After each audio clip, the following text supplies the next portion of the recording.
Exploited, the Cyber Truth, a podcast by RunSafe Security. Welcome back, everybody, to Exploited, the Cyber Truth. I am Paul Ducklin, and I'm joined for this episode, as usual, by Joe Saunders, CEO and co-founder of RunSafe Security. Hello, Joe. Greetings, Paul. Great to be here. And, very excitingly, we also have Doug Britton, EVP, Chief Strategy Officer, and co-founder of RunSafe Security. Hello, Doug. Howdy. Thank you for having me. Our title today is a broad, deep, and fascinating one. You can't patch your way out of this. What Mythos means for the future of cybersecurity. Now, those of you who are regular listeners will know that my role in this podcast is the host. In this episode, I'm not so much the host as, if I may use a bicycle race analogy, I'm the driver of the team car. I'm the guy who keeps the riders on course, hands out the water bottles, make sure everyone is on time and on target. This is a special episode because we have the co-founders of RunSafe Security. So, listeners, imagine that you are a fly on the wall at a RunSafe strategy brainstorming session. Sit back, relax, and enjoy two industry experts as they get stuck into the history, the present, and very importantly, the future of cybersecurity, where we are running to get ahead, not merely running to avoid falling yet further behind. So without further ado, Joe, off you go. Well, thank you. Yeah. And maybe the pressing question is not so much are you driving the race car, but are you actually the highly skilled and very, very talented prompt engineer to keep me and Doug going in the right direction? And I think that's maybe apropos since we're talking about the effects that AI has on cybersecurity. Yes. And what's funny about it for me is it really takes me back a few years, because when we founded RunSafe, we had a common bond about the economics of the cyber industry and cyber defense. And we have always shared the desire to look for those moments where there is an asymmetric shift, not only in the economics, but in the technology, to develop resilience in software. Doug, I think one of the most exciting things about Mythos coming out more recently is our fundamental bond, our fundamental premise about RunSafe is playing out yet again across the industry, with AI entering the fold here in a massive way for cybersecurity. And I just think back to our founding story and what it meant for how we went about innovation itself. Yeah, I completely agree, because what we were trying to aim at is disrupting the underlying hacker economics. Just like everybody, hackers have finite resources. We wanted to look at a set of problems when we undertook RunSafe that if we're successful in disrupting their ability to weaponize this class of risk, it deprives them of an entire class of assets, economically equivalent to like devaluing diamonds or devaluing gold. That's what we aim to do. If it's no longer worth it to go mine for gold because it's all of a sudden devalued, then people are not going to put their cognitive capabilities on developing these classes of attacks. Taking some of the attack methods that have previously been only the domain of the attacker, polymorphism and dynamism and moving target defense, and we wanted to make those things accessible to the defender without them having to go to cyber Hogwarts and become masters of all these other skills. We wanted them to be able to just drop this set of capabilities in. And I think AI has put a fine point on that. Even if you wave a wand and now you have access to all of these vulns, all these vulnerabilities, you still have the problem of deploying and testing. You're still at a problem that doesn't scale very well. You still have some deep economic challenges there. The economics behind that testing, the scaling, the deploying is a particularly acute in critical infrastructure for a couple different reasons. These are mission critical applications that rely on software to work with determinism in real time. Another aspect of that is these are in safety critical applications. So safety of flight, autonomous driving. There is a dramatic consequence if something goes wrong in these areas. And Joe, to be clear for everybody, When you talk about real time, you don't just mean fast. In fact, it could be slow. Yeah, What you mean is dependable, predictable, deterministic, does the same thing every time, no matter what. exactly right. And especially in infrastructure, Yeah. we need to know that the valve's going to open when it is supposed to open within milliseconds. And so if that gets disrupted, things can really go wrong. It's very, very difficult to apply a patch and take systems out of production when large scale infrastructure is dependent on them. Operators in infrastructure aren't wanting to consistently apply updates on a regular basis. In some cases, they go several months without applying a patch. And I think that's part of the economics, Doug. It's the testing that you say, it's the certifications, but the patching process has its own set of economics just to reach the target systems. And those systems are ones that last for a long, long time out in the infrastructure. They're not built to be replaced in a year or so, are they? No, you're absolutely right. In the safety certified space, like aviation and automotive, the typical heuristic is that to push a patch takes a year and $1 million at the least. That's because every time you need to push a patch, the volume of testing that needs to go into that patch is extensive, as it should be if it's going to control a jet engine or a flight control system.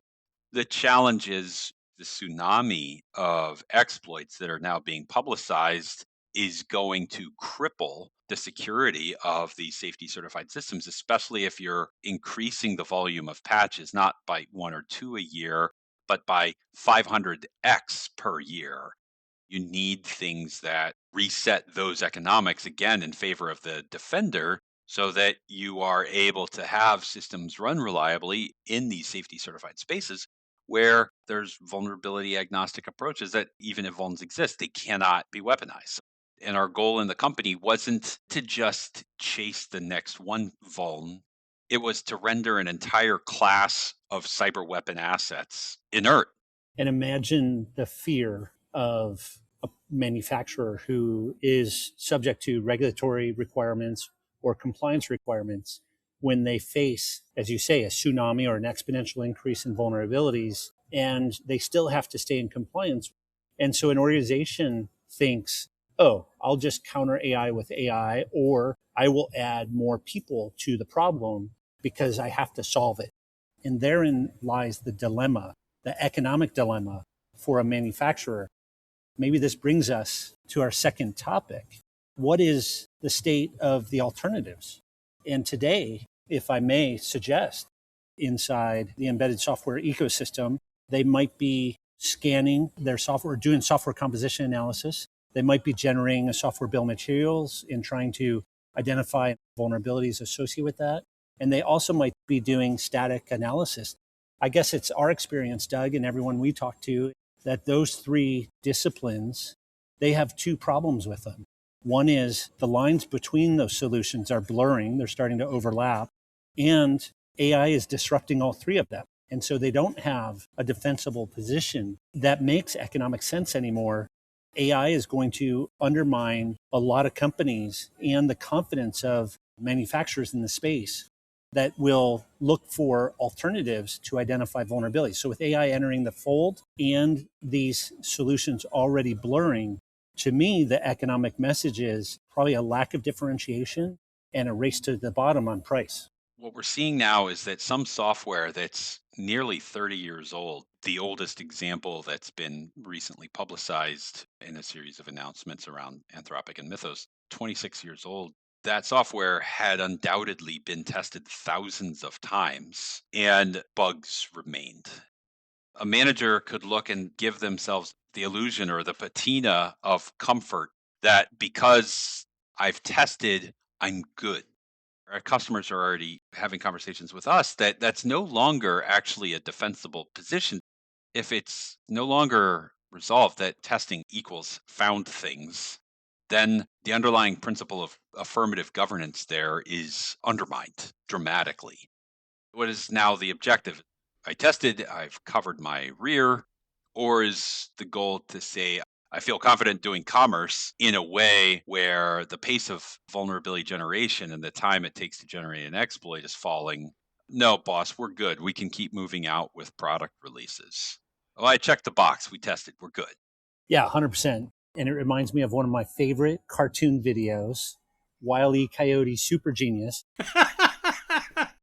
Go ahead, Joe. I'm just imagining this. If we're all sitting in a lab thinking we've got all the latest patches available or we've done all the testing and we're good, we might be hit by that train and there could be a whole explosion of problems that could result. I just needed for my own inside joke to work in Wile E. Coyote. But I think the idea is maybe I can challenge you with this, Doug, and say, what is it organizations could do differently if they can't patch, if scanning and testing is not sufficient anymore?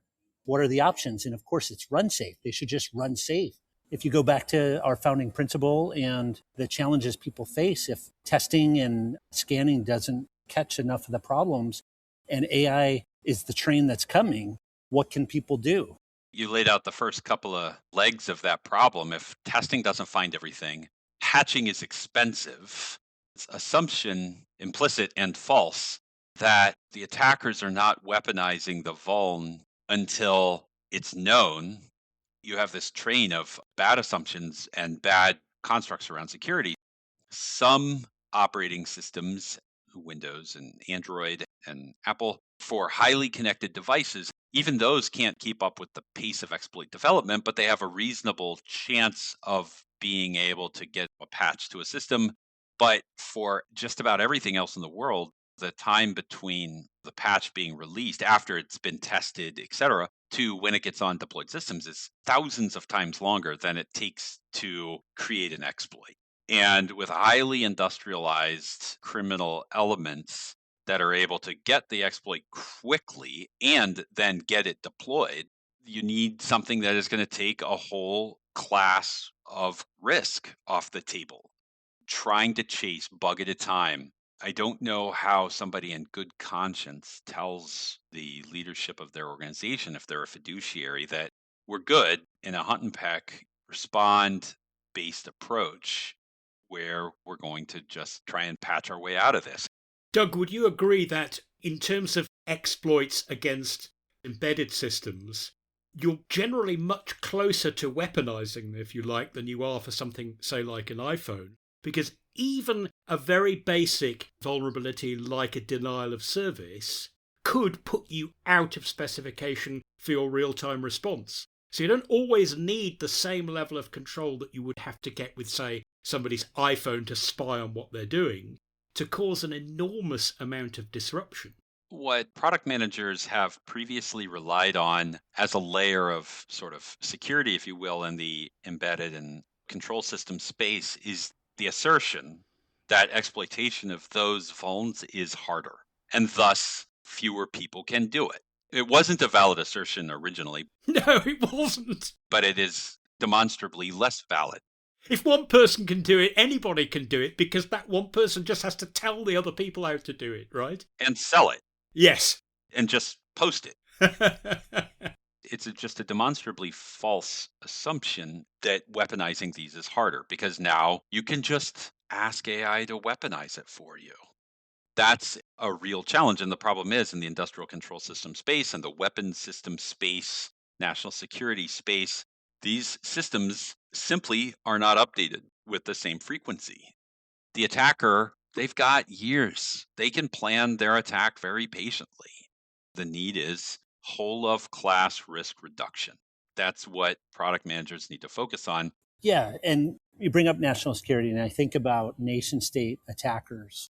And we have talked about many times a well-funded attacker group or nation state can spend months doing preparation in the battlefield for getting on target, for perfecting their exploit, for ensuring they can deliver a payload at a moment's notice. Historically, those well-funded organizations would be very patient. And then once they're on target, they could potentially detonate a cyber bomb at a time and place of their choosing, as you like to say, Doug. We've seen infiltration of critical infrastructure over the years. in the hands of nation states looking to maybe exercise a cyber attack on critical infrastructure in another country, they are now also leveraging AI to their advantage. So they might find and identify vulnerabilities faster, and they might develop exploits faster.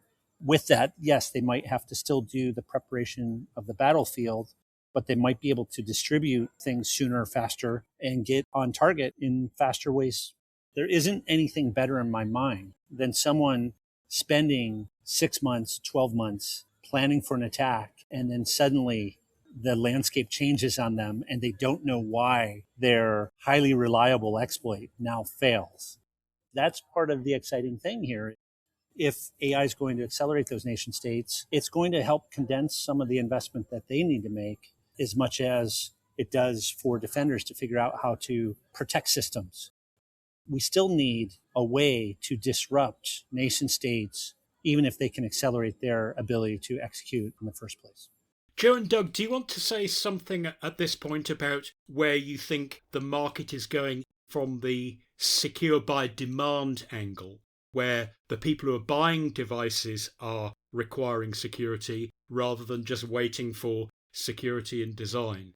I know you've done some surveys recently to find out in, say, healthcare and automotive what the market thinks about cybersecurity and how it's prepared to pay for it. We have looked at market research where organizations who are buying devices, they might be buying those devices because it's a hospital system and they're looking to buy medical devices. Yeah. Or it could be energy infrastructure or utility. And more, these organizations are expecting security to be built into their systems. And the secure by design notion is meant to arm the buyers of technology to know when and how to ask for security to be built in so that they're buying highly resilient devices in the first place. And our most recent medical device cybersecurity index report had shown that just in the past year, there's an increase in about 10%, from 45% roughly to 55% roughly of hospital systems have decided not to buy certain cybersecurity devices because they lack sufficient cybersecurity protections. The notion that organizations are expecting security to be built in is certainly helpful. If AI can produce or identify vulnerabilities faster than people can patch, as we've already discussed, and if it can identify and build exploits, as Doug suggested, then how do you disrupt AI? How do you disrupt and mitigate vulnerabilities that are being produced at machine speed? And it's very, very difficult. But I think, Doug, RunSafe has a unique position relative to that very question. And I would love for you to summarize that position. The underlying economic premise of RunSafe is we're going to neutralize, we're going to devalue an entire class of cyber attack assets. We're going to render them inert, and we're going to do it without having to rewrite a line of software, without changing performance, without changing build tools or a line of software, being able to add in something in compile time that makes it so that that whole class of things doesn't work, as has been demonstrated by numerous organizations that have red teamed it and analyzed it and been satisfied with no measurable performance impact. Organizations have found that it does just drop into the build process. People don't have to go retrain their developers, don't have to rewrite everything. It'd be cheaper to rebuild all the highways in the US than it would be to rebuild all the software that powers the economy. That's the proposition. We joke internally, it's like right click easy. We're not chasing bugs. People sometimes say, how are you getting bug updates? We're not. We don't need to know. We assume everything's vulnerable. We protect the software exactly assuming every line's vulnerable. That's the reshuffling of the underlying economic proposition. And it's technically simple, it's robust, and it's highly effective. Nothing else has been able to get through being safety certified for use in aircraft, for use in automotive. The reaction when someone says that AI is producing vulnerabilities at machine speed and developing exploits within hours of a vulnerability being identified, if not before it's released, if that is the fundamental shock to the system, the natural reaction is to say that I need to counter AI with AI. But what you have explained, Doug, is the foundation for why I have conviction that only RunSafe can mitigate vulnerabilities at machine speed. Why? Because we mitigate it before AI even identifies it and before the exploit's even written. In my view, the best approach to counter AI is to cut it off at the knees when RunSafe or other technologies like RunSafe are applied and eliminate the class of vulnerabilities as opposed to, as you say, chase the vulnerabilities. It's almost like spy versus spy or AI versus AI or the Cold War of cyber domain. AI versus AI is a losing battle, and whoever has the best AI is going to win. That is why I think this story gets elevated into technology competition between nations. But more importantly, though, that's why I think the fundamental question of economics plays a role in this, in that you can't just rely on countering AI with better, faster AI. I think it's a long-term losing proposition that only the quality of software will suffer. And so in that regard, I think we've come full circle around the economics of it. You can't just be in a race to have better, faster AI systems and mitigation responses. You need to take some kind of asymmetric shift that counters AI with something that is not AI. And that is almost counterintuitive. Everybody's gut reaction, initial reaction, is to apply AI solutions to counter AI. And I think that is something that needs to be explored in more detail by everybody. How can you disrupt AI in a way that renders it inert for a majority of the vulnerabilities that it wishes to identify? Joe, that's what's known in the jargon as RASP, isn't it? Runtime Application Self-Protection. And it's a little bit different from what you might do on Windows, where you just add a sea of EDR and extra software around it. You're basically taking the software as it was written, so that it's still compliant, it's still the same source code, but delivering it in a way that means that any attacks that have been done against it basically are rendered moot. The bad guys have to go and start again, as you say. Yeah, and what we've talked about earlier and what Doug spelled out and your question around reliability and determinism in real-time operating systems becomes vitally important. Yes.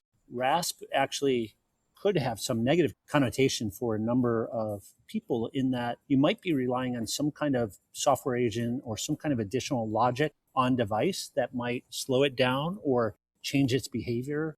Yeah. And those options are just not viable in safety critical and mission critical applications.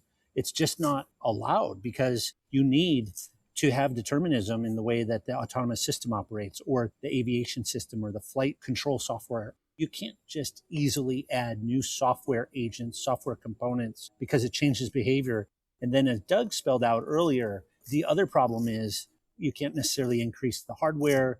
You can't introduce something that affects the performance, the system response time, and the memory required for the system to operate. Some of these devices are relying on low power, low CPU, and they've been out there for years and years, if not decades. You can't just add software because they won't behave the same way, and they might have an unacceptable increase in system overhead. The trick is, how do you do that without adding new software onto a device? And that is precisely what RunSafe has mastered. It's sort of like the spider that bit Peter Parker.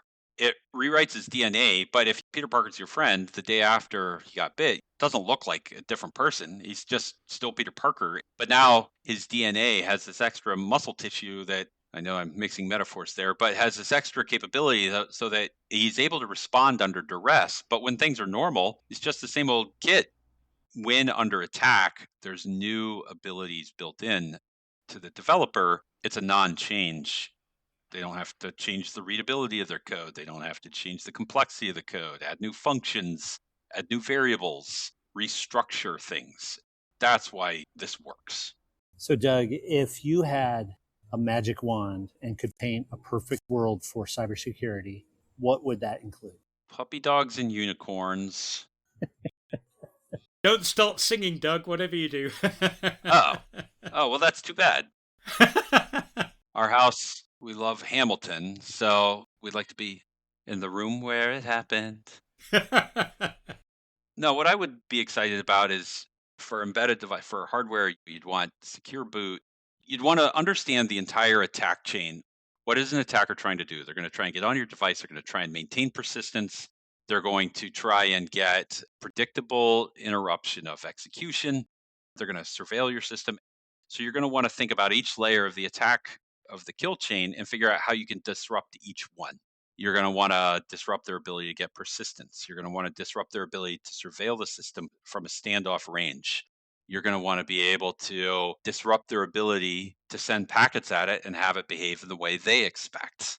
What that looks like is going to vary for different software systems. It's a mistake to think that you can do just one thing and have disrupted the attacker. Attackers are resilient, they're aggressive, and if there's something of value, they're going to figure out how to come at it. I would look at each step of the attack of a kill chain and figure out how you can make their job harder at each point. And I couldn't say it much better. I would want to add maybe one or two items, and that is in the build process. If you can understand the extent of the vulnerabilities and whether an attacker can reach those vulnerabilities, so reachability, and know if it's exploitable, you can help prioritize the things that you do need to mitigate.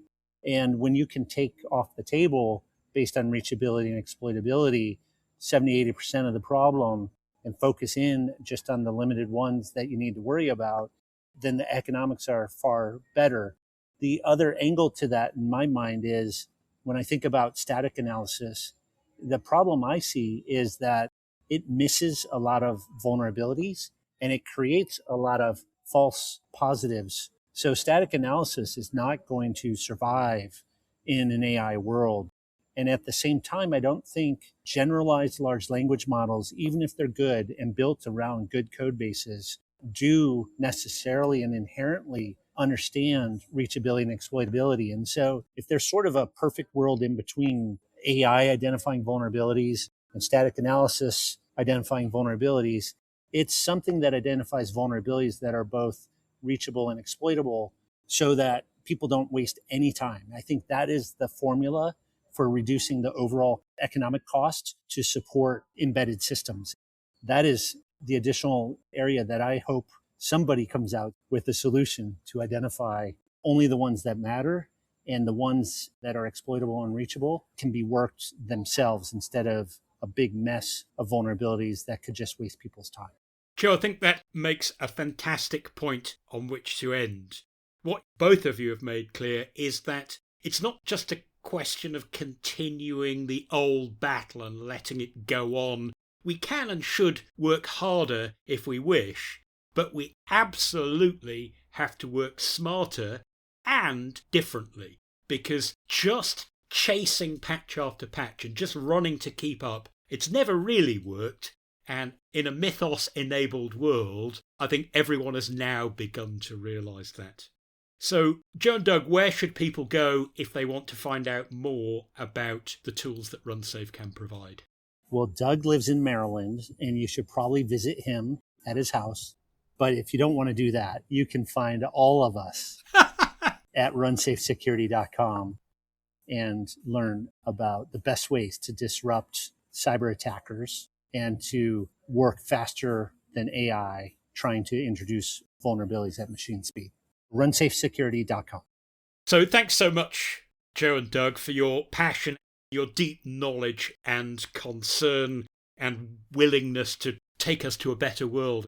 That is a wrap for this episode of Exploited: The Cyber Truth. If you enjoy this podcast, please like and share us on social media. If you listen to us on a podcast feed, why not leave us a nice review so we can get the message out to get more people taking this sort of thing seriously. Thanks to everybody who tuned in and listened. And remember, stay ahead of the threat. See you next time.